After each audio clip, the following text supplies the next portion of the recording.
I'm Alan, still an addict. Okay, so I briefly showed you how to do printable meeting schedules. So here on the Seattle website, if I poke printable meeting again, it brings up a PDF file, and it's driven by that same database, the same one that Steve was just showing you. So whenever you make an update, it gets seen. This is kind of a small font and fits on a double-sided piece of paper, but you can, with Bread, also have multiple versions. So here we put a large print version, that takes several pages, but is easier to read if you are not into small fonts. So let me show you how to configure Bread. So this thing, it's another WordPress plugin. So let me go to my little demo web page, and I'll go to the dashboard. So this again is WordPress. There is a menu item called Meeting List, which is for Bread. And this is where I can configure things. So let's see. So right here, I'm using the Western State Zonal Forum server, showing stuff for Seattle. If I look at the front page, it's got a little Seattle logo in the meeting list. I can have some different content here. So suppose I want to make a change. Let's see.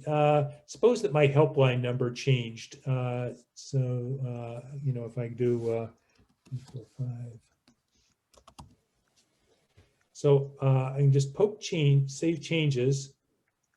And then this would go, if this were a live site, I'd see it right away. But this is really handy. If you pick generate meeting list, you can see what you did right away and then just bounce back and forth.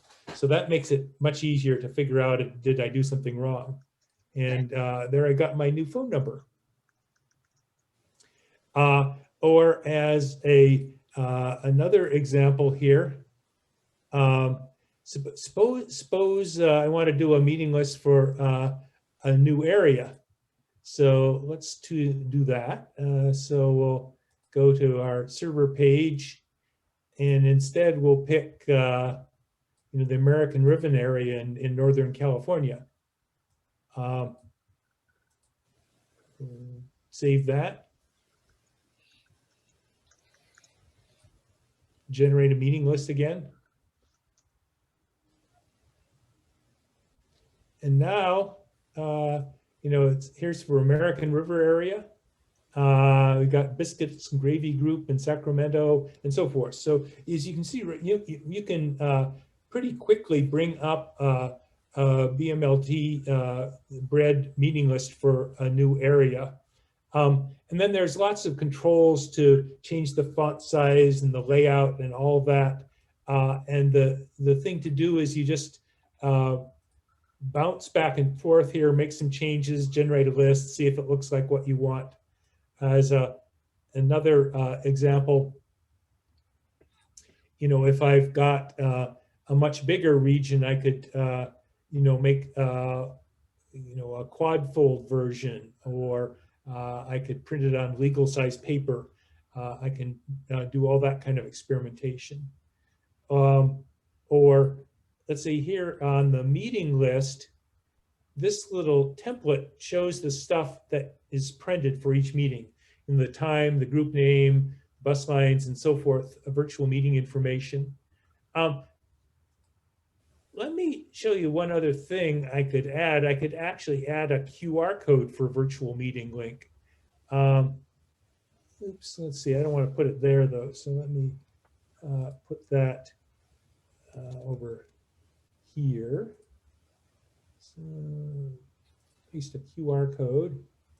So let's see if this works.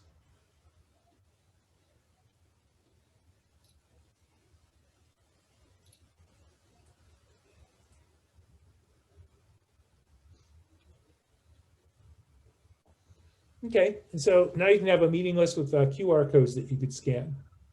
So there's lots of other things to do with bread, but that's the basics. The key idea is it's drawing on that same database that we're using for the meeting display that Steve showed you, and that I showed you a minute ago. And so if I make an edit to that right away, that gets reflected in my printed schedule. It's not, every 3 months somebody's got to lay the thing out and take it to the printer again.